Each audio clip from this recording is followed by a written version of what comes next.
Hello, welcome back. I'm sorry it took me so long to get the last chapter out, but we're getting it out. It took me so long because I posted in the community thing that I don't really record when my family's around because they're gonna ask questions, and I don't like being asked questions like that. Like, what are you doing? Who are you talking to? No one. I'm not talking to anyone except myself at this point. But anyways, this is Tina Barr by A Tea of Black Charm, Chapter 34. What do we do? Summary: The Handover. Warning: depressive thoughts, reference to suicide, suicidal theme, no attempts. Laying on the floor after talking to Jin and answering his questions, Izuku felt as if the last bit of strength left him. Answering the questions had hurt somewhere deep inside. Inside so deep because it wasn't something new. It was something that over the years had burrowed deep into who he was. It circled underneath his ribs and around his heart. Somewhere, something deep that he had tried not to touch those late nights when sleeping was unkind. And so was the solitude of staring at nothing in a dark room.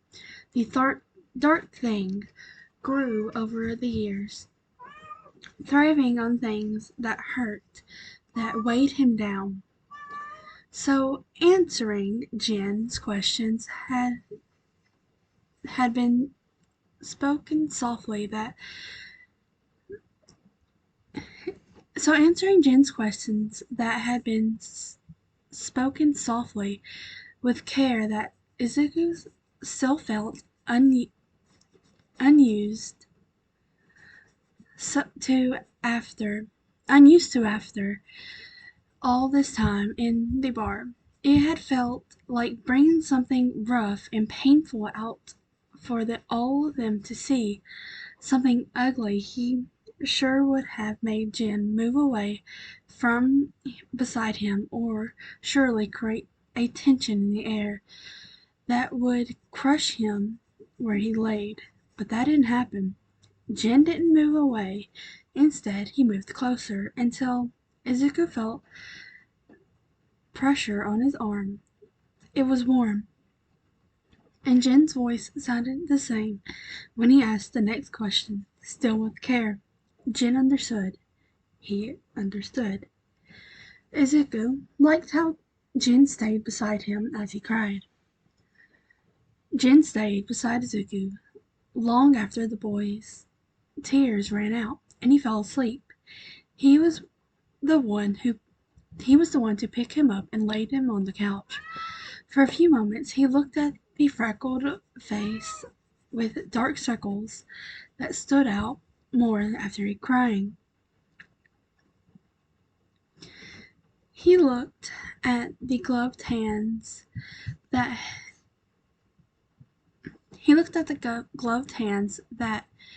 put down cards just a tad quicker than him, and he looked at the arms that were riddled with scars and hidden away in the sweatshirts he wore. I think so.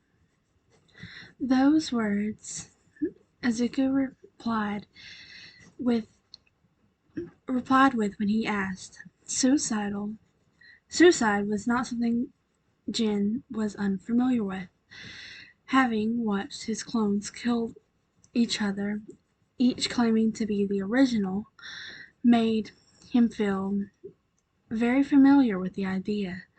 The image of killing yourself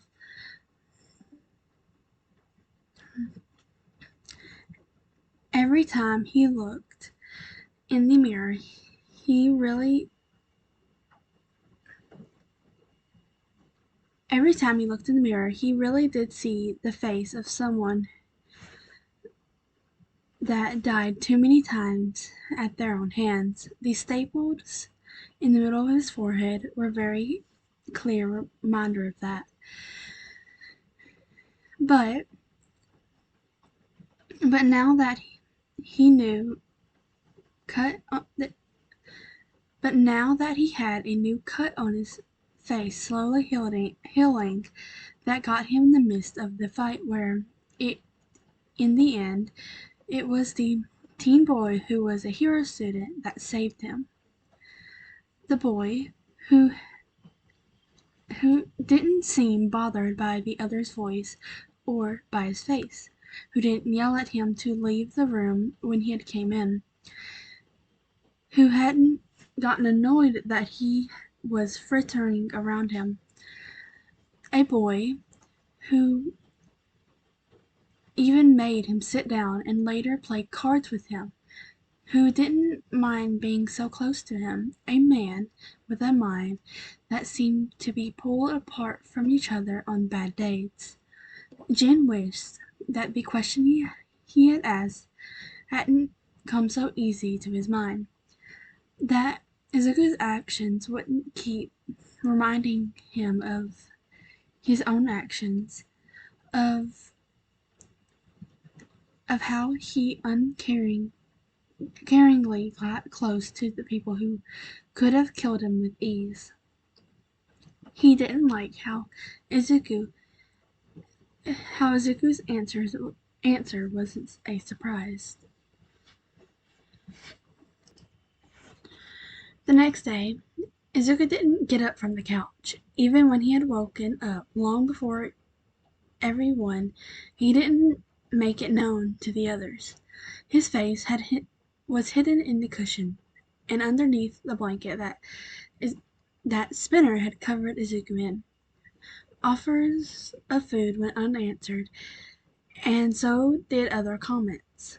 Izuku kept silent, and they went to bed without hearing a word from him while he stayed awake throughout the night. Eyes stared at nothing as sleep kept him at an arm's distance. The next day was the same, and the third day but on the third day things changed. Most noticeable difference was the temperature.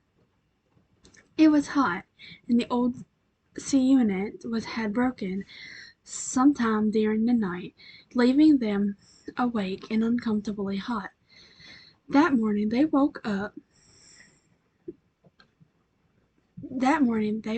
woke up, they found Izuku on the floor without a blanket, just like them.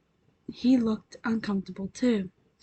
It only worsened as the day progressed. Dobby wore a tank top, revealing how scarred on his right arm went up much further than they expected. Sako went without its mask along with Jin. Toga tied her hair up without her signature sweater. Magne also clipped some of her hair up off her face, while Spinner, seeming to be reasonably well, but Izuku didn't change. His face looked flush, with green hair sticking to his forehead. His eyes looked dazed as he stared at the ceiling. No prodding from Dobby or offers of a cold drink from Kirigiri made the boy move. Even when Spinner somehow managed to fix the AC, Izuku didn't move. While the threats of a heat stroke was gone, the boy's state was unpleasant. Izuku needed a shower, except he had no energy. Every movement felt like it took very much to do. Even more, moving off the couch left him feeling weary. Izuku was very uncomfortable, but the thought of doing anything was worse. His bones felt tired and heavy. The things that had made him broken too many times kept him trapped, weighing him down. Izuku knew that taking a shower would be good, that it would help him feel better, that was well aware of the things that you could do when you felt like he did, but it required effort. It required strength that he didn't have, that he felt he didn't have. There was there were so many times when Izuku had pushed through, calling upon the strength that weren't there before. Strength he called up on the beach underneath the hot sun. Strength he called on when he broke his fingers again,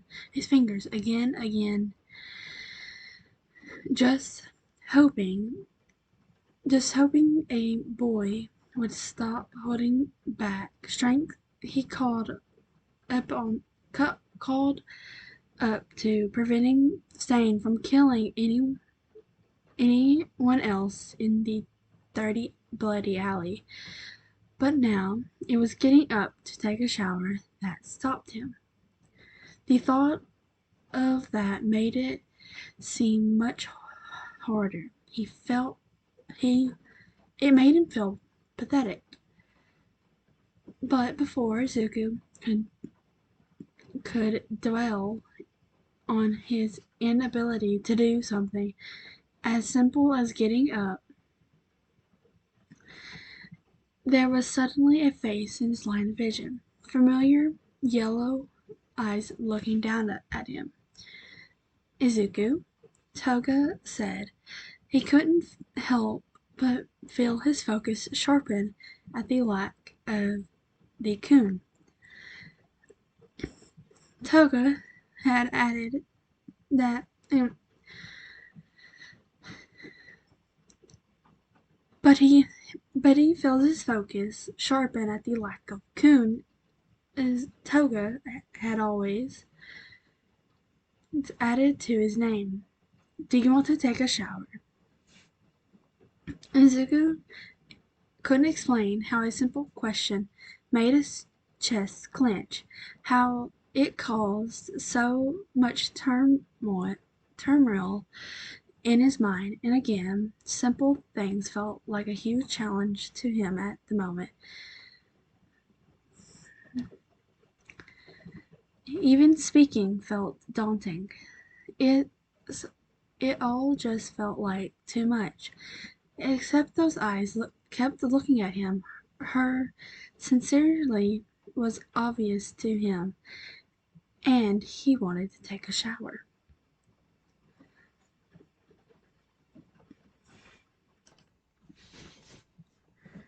Toga was pleased by the small movement that had Toga was pleased by the small movement of what could be a nod that came from Izuku, the small hint of life in his eyes.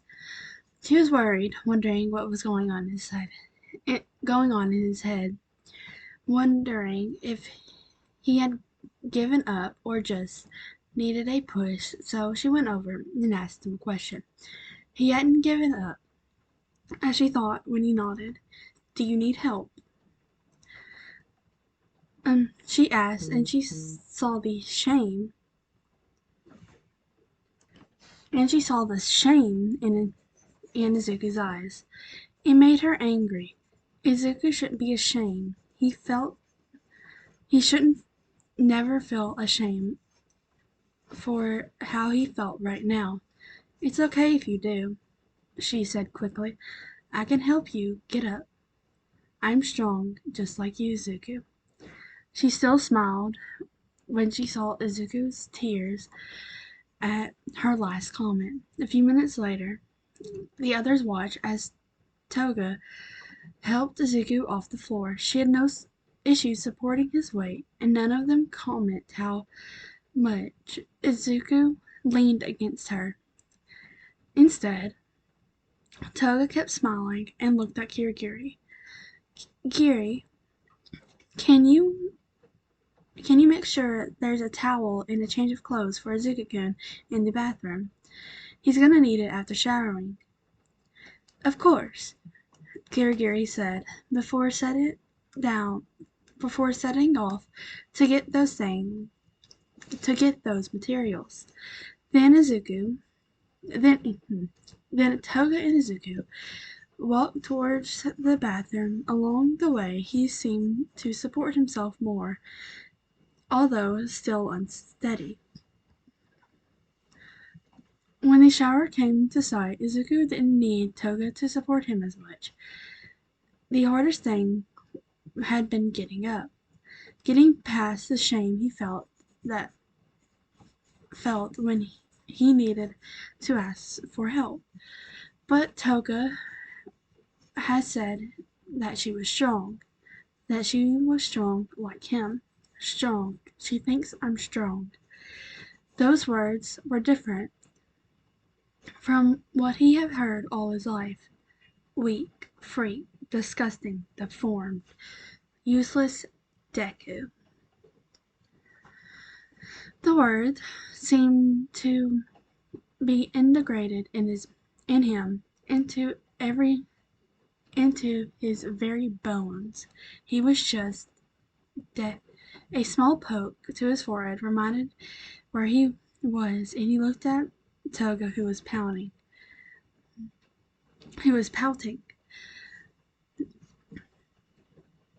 Don't do that, Izuku.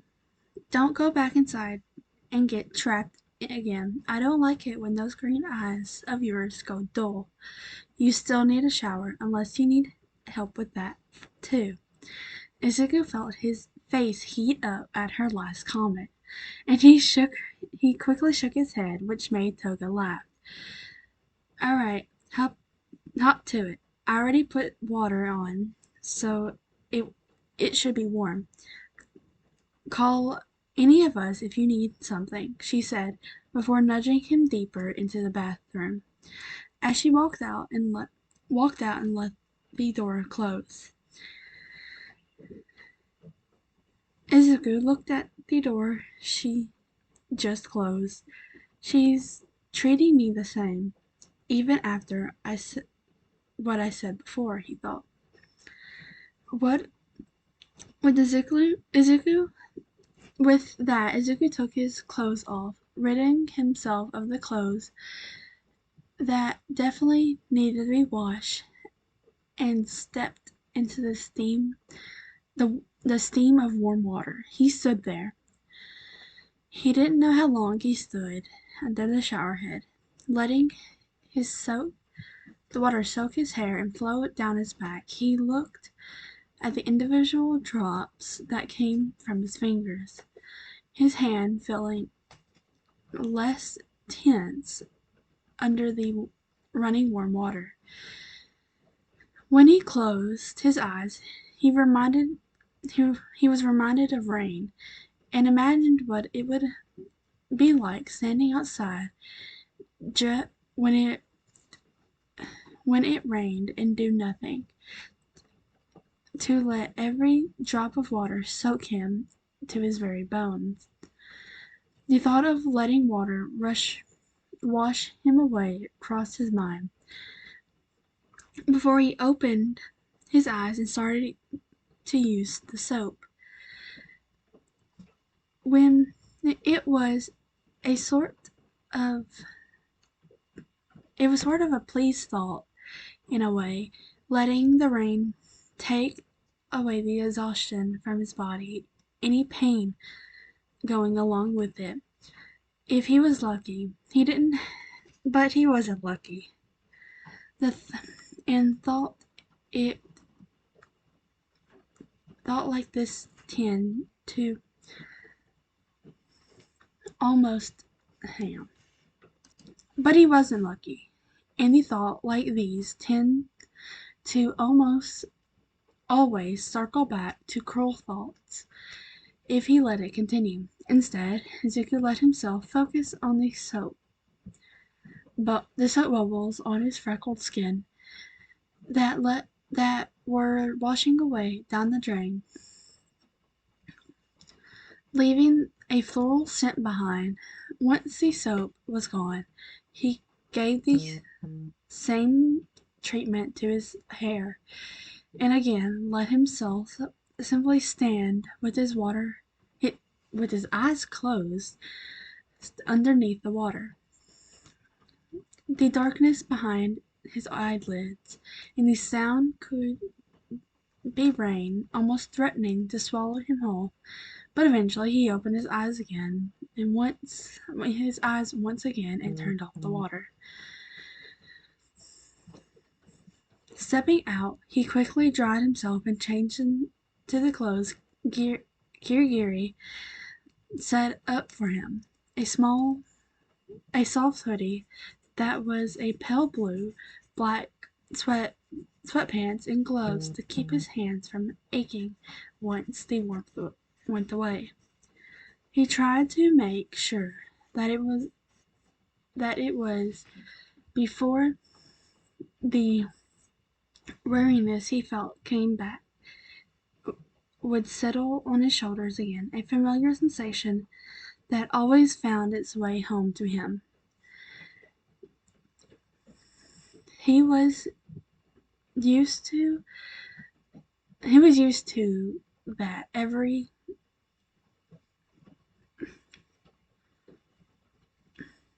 he was used to this every constant push and pull. The little reprieves he had, and Toga seemed to see it too when he stepped out the bathroom. Except, as usual, she gave him a smile and tucked his sleeve until he followed her back to the main area. There he saw looked like relieved faces on the others, including Sako on the couch that Toga promptly pushed him to sit on. Once he was sitting down,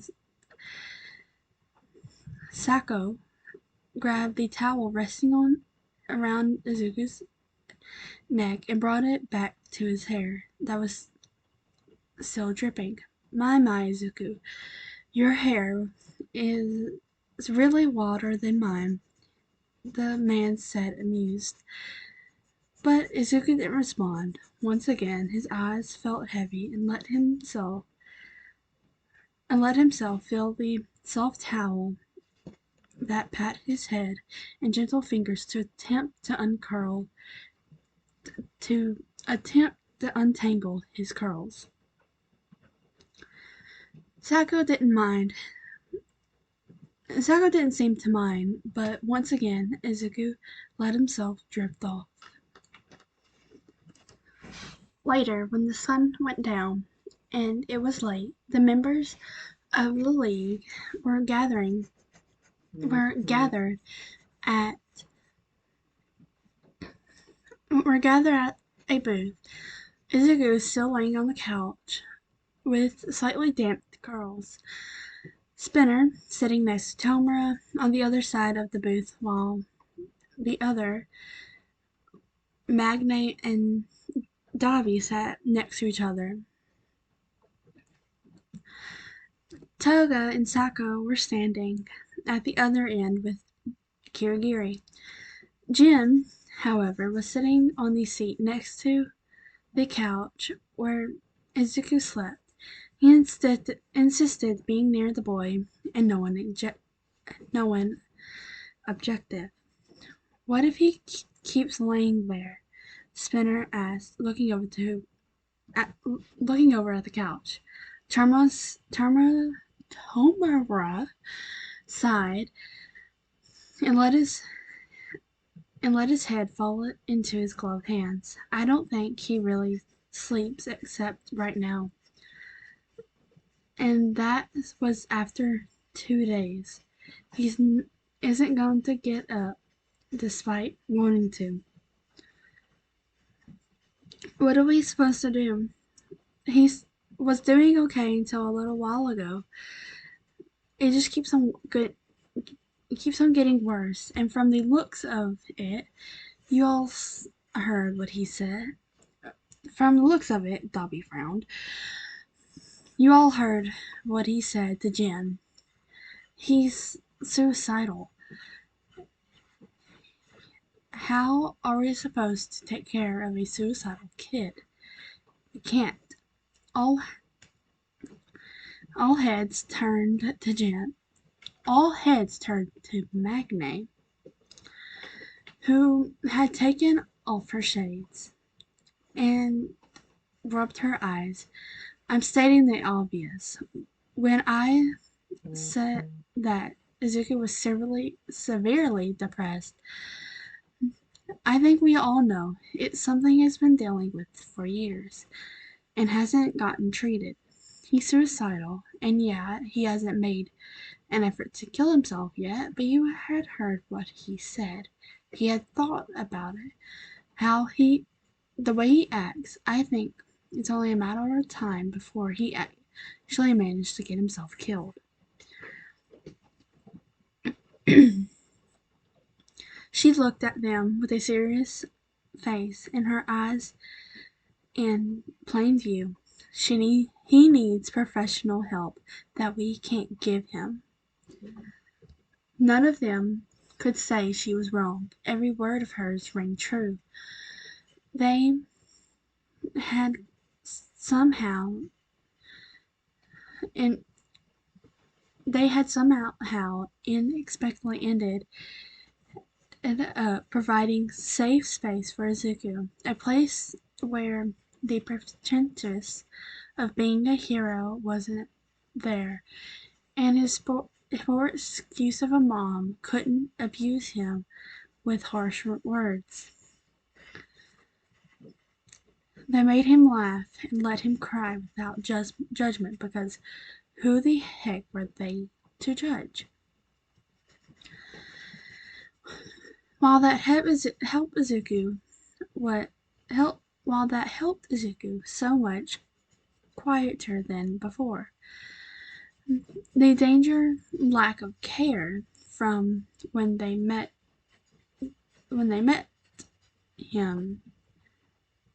when they first met him, and the bitterness they could hear in his voice seemed to have been used up.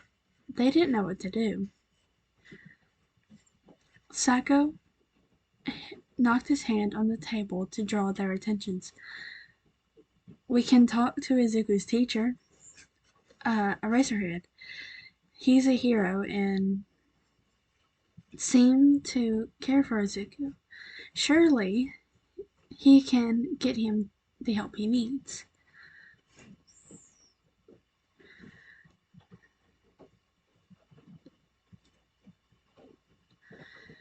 Kirigiri took out a cell phone from his pocket that cell phone from the pocket of his slacks and placed it on the table. I already put Razorhead's number from Izuku's phone in here, he said. Dabi packed up the phone and turned it around and I think it's supposed to say picked up the phone and turned it around in his hand. Will your boss have an issue with this?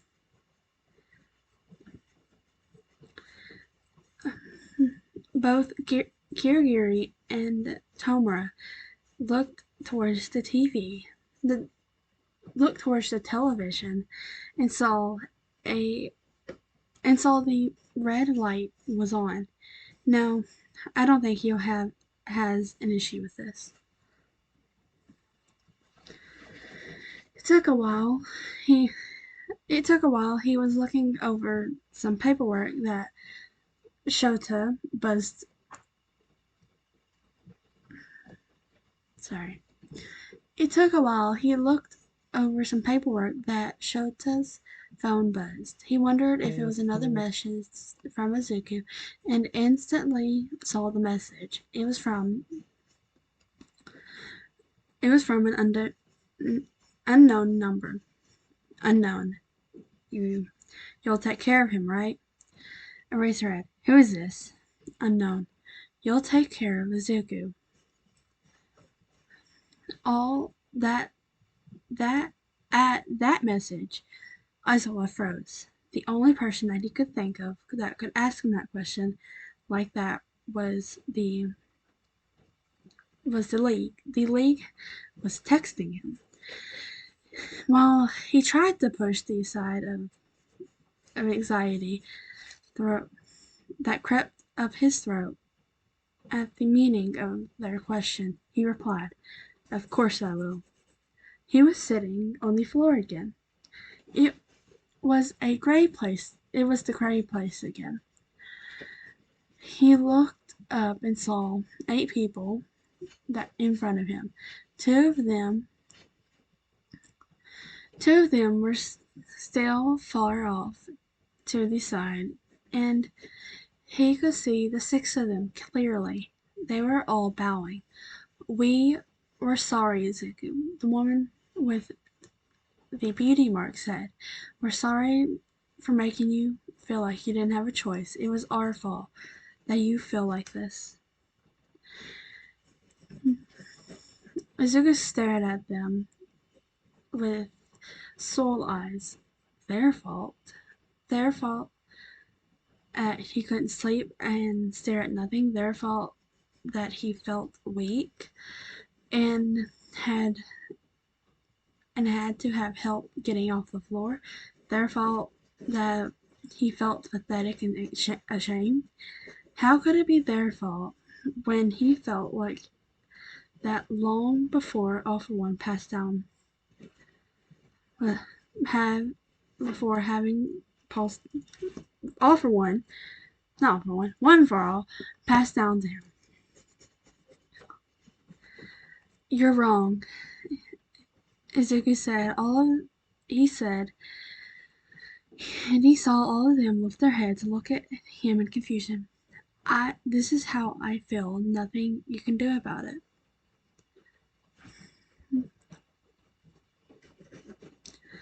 The gray figure that Izuku had named Sora stepped forward. "Even so, we want to help you, kid.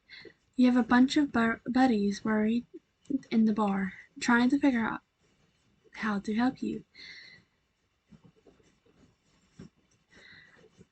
Izuku sighed. He thought of the League could do more to help him than they already did, and there was really only one option left. "I have to go, don't I?" he said, despite knowing the answer. And Sora seemed to know, too. They all responded with a sad smile.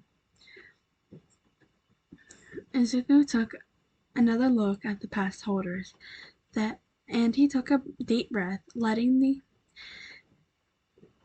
air fill his lungs until they felt like he was about to burst before letting it out. He closed his eyes.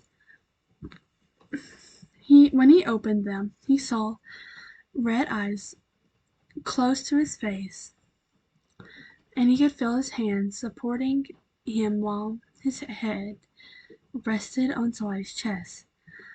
Tamara didn't say anything and kept looking at him, not letting go.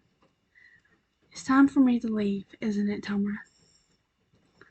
Izuku said softly, keeping his head against the older boy's chest. He could feel Tamara hold him a little tighter. "Yeah, Izuku, it's time." Tamara didn't know how to feel with the small, sad smile that Izuku seemed to have on his face. His eyes were half lidded, and he didn't move. The kid was completely relaxed in his arms. He looked up to see Magne and Toga coming out with a small duffel bag, and it was clothes they had gotten for Izuku, minus his little assistant outfit and mask. But Tamara could see Toga sneak a few knives into the bag. They walked up to him and looked at Izuku in his arms. Let's go. It was early in the morning when they walked out of the warp gate. After closing the warp gate, Kirigiri let them know they were not too far away from the entrance of UA, where Eraserhead said they would meet. Each of them were oddly silent as they walked. They kept glancing at Tamara, who held Izuku. The boy didn't move and was almost half asleep, seemingly at the edge of slipping unconscious, but something kept him from completely falling. They had worried that Izuku hadn't had too much of a reaction, but still was aware that he was leaving, somehow knowing before they told him what was happening. They still hadn't said anything when they saw Eraserhead waiting in the distance. The hero was wearing a simple long black sleeve shirt without his capture weapon. The man gave a quick nod once over gave them a quick once over all of them before looking at Izuku. They could see what had been they could all see what had Izuku been talking about when he said that his teacher visibly had,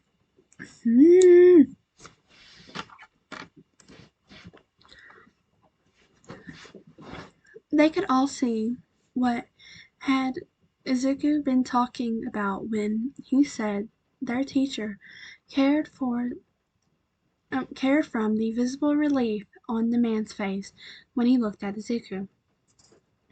Eraserhead. Tomura greeted once they all stood in front of the man. Tomura specifically seemed to stand a little straighter in front of the hero anxiously. Shigaraki, Kirigiri, the hero said. Dark eyes looked at the rest of the group. People he hadn't seen before. Who are you? Dabi, Magne, Spinner, Toga, twice, Mr. Compress.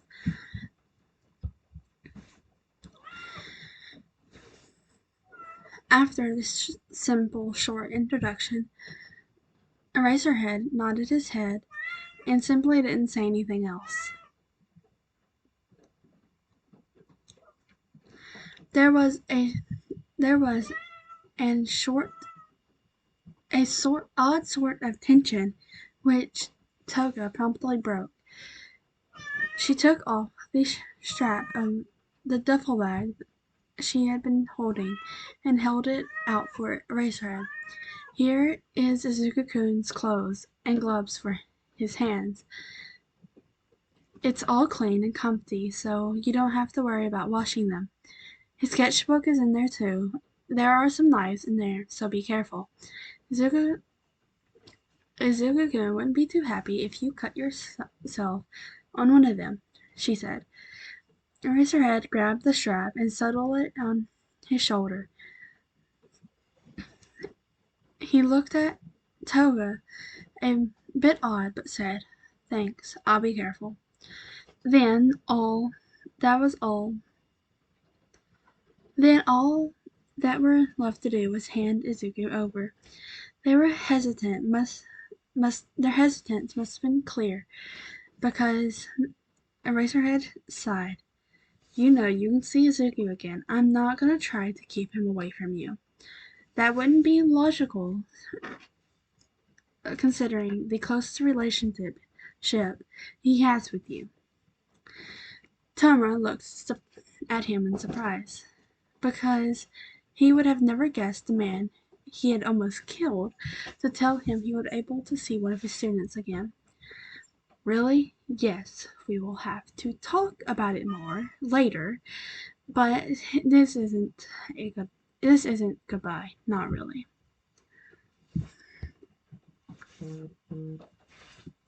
There was a visible wave of relief that swept through each of them, and Dobby seemed to promptly walk up beside Tomura and ruffled Izuku's hair.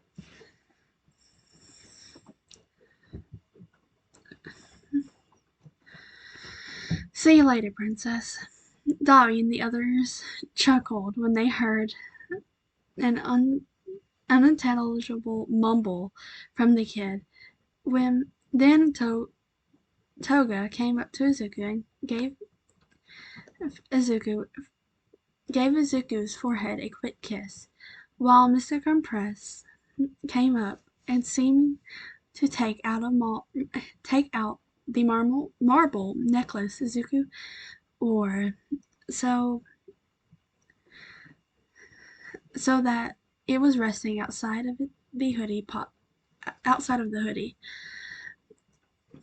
The dark blue stood out against the pale blue fabric. After that, Tomura walked forward while Eraserhead held out his arms. Carefully, Eraserhead replaced the support that Tomura provided, not seeming to care about coming into contact with Tomura's gloved hands. Once settling in the ground hero's arms, they watched as Suzuki brought up one of his hands to grab Eraserhead's shirt.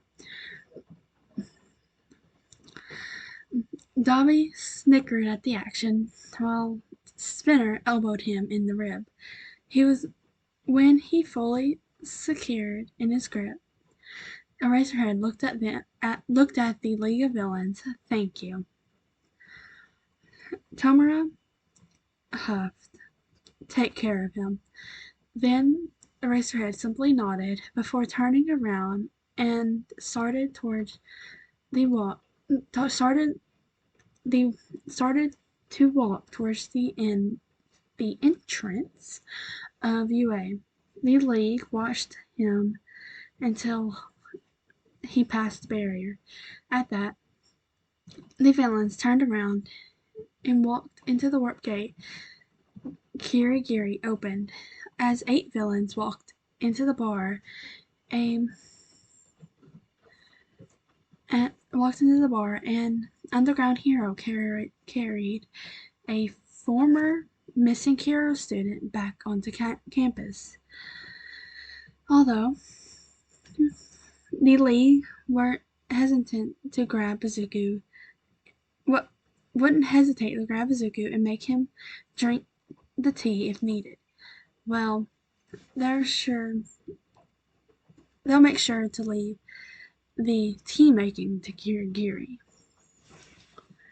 Alright, that's the end of this chapter. I hope y'all enjoyed, and please leave kudos to the author. And also, I would say the happy Valentine's to y'all. I hope y'all enjoyed.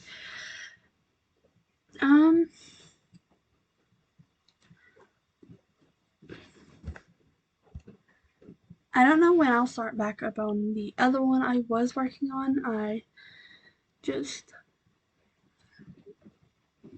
can't at the moment. But I'll see y'all later. I hope y'all enjoyed. Like, comment, and subscribe. And I'll see y'all next time.